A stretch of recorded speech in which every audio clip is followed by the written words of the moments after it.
previously by an esteemed professional in the university. And so what I mean by reworking our Constitution, our Constitution is our founding document. It's the guiding principles which we as a students' union work by. And so underneath that, so in a hierarchy, our bylaws are how we execute that. So it works in that we need the foundation in the Constitution and how we execute our foundation and our guiding principles, our bylaws. So the amending formula for our Constitution at the moment is 2/3 of the entire student population through referendum.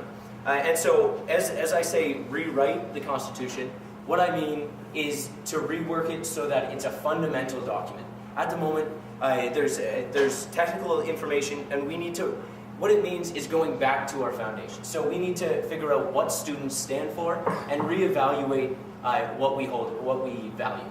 And then, so how I plan to do this, it cannot be a single person's rampage into fixing the Constitution, because the students, I'll be held accountable, and people won't pass it.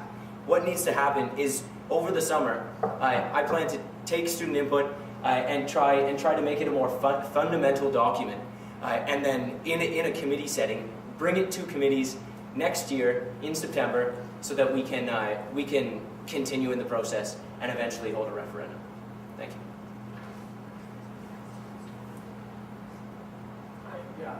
My question was, when you talk about governance, it means you're representing the people. I look around, it's our SAC election, and there are about 50 people sitting over here, which is 2% of our entire student population. My question is, what do you have in your mind which would increase the student participation in SAC, not just SAC going for the students? I'm amazed that nobody has said it yet, but we have 50 students here. We have 2 positions running unopposed, and it's not okay. It's not okay for all this money to be going towards the SAC, and for there to be no interest. And so that's why we have to return to the Constitution and figure out what services we actually provide to students. If there's services that we provide that students don't apply for, don't care about, then we have to remove them. And we have to figure out what students want and how we can provide it to them so that they'll interact with so that students will work in collaboration.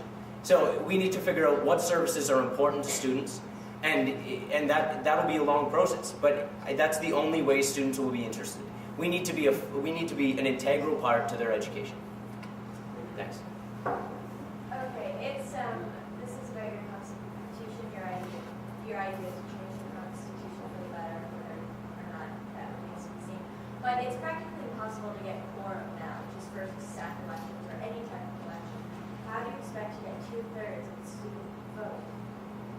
As just a point of information, I should say that we've currently been doing quite well.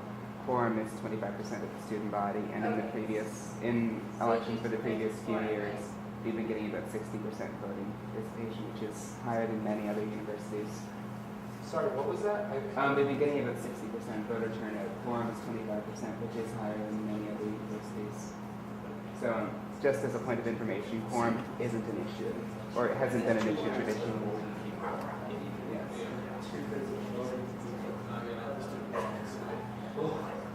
Yes.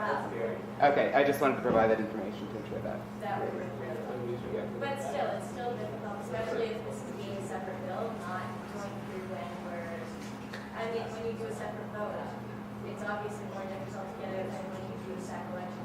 How do you expect to get enough students informed enough to make an informed decision? Yeah, that's a great. It comes down to what the SAC is. It comes down to, and I hate to say the SAC. I'm going to refer to us as the union from now on in this debate. So what the union, it's about what our fundamental purpose is. And it goes, what I was speaking about in my speech about the medium. So the medium is the message, we know this.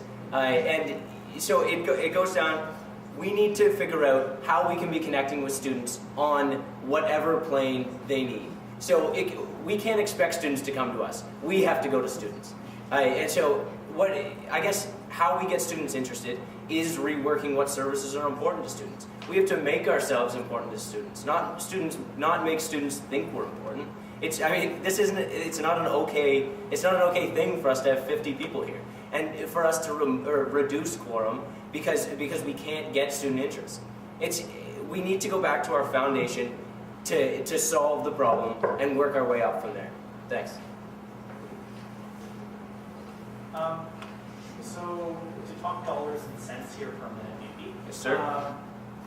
It's been pointed out, I pointed it out last time when I was campaigning, someone pointed it out today, that we pay a lot in SAC fees every year. I mean, it's someone said $75, but it's actually $75 each semester for a full-time student, so it's like $150. I was looking through a book that Alex had showed me in the SAC office that like we had quite considerably high fees. I mean, not the highest, but high fees compared to other universities. And I mean, a lot of that is because of our size and our, we obviously need to maintain some certain budget. And then I read in the RBC today that we could, some mention of this automatic 4% increase of the SAC fees every year, which I'd like to point out is not automatic. That's the amount they can do it without going to referendum, ultimately. And so, you're talking about how there is a problem with the SAC right now not providing the services that they should be. So what are your immediate plans after being elected, provided that that's the case, seeing as you do sit on the budget task force for next year, or you will, to address this issue we have with SAC fees and ineffective spending? I guess more directly, do you plan to increase SAC fees or be okay with increasing SAC fees by 4% again next year? Okay, great. What I would address is that this year the motion hasn't been advanced yet, but the 4% is, it's a max of 4% every year that can be moved without referendum for inflationary purposes. And so while I can't say whether I will or will not vote in favor of raising SAC fees, union fees, by 4% or less next year, what I can say is that we need to reevaluate what money we're keeping in our coffers. So at the moment we have a surplus. Is it necessary to continue attaining a surplus every year? And so that has to do with the services we offer to students. So while we reevaluate our services, we need to reevaluate how much money we need to operate. So is there any wasted money? And so it would be foolish of me to acknowledge or to say whether I would support 4% next year because we don't know what financial position we'll be in. But at the moment, we're doing very well as a students' union, so it may not be necessary this year while I'm not on council and can't vote to increase fees this year. And so I think if it's not necessary, we shouldn't do it, and that's my principle. Thank you. If we have exhausted the speaking list, I'd like to offer a round of applause for Sam.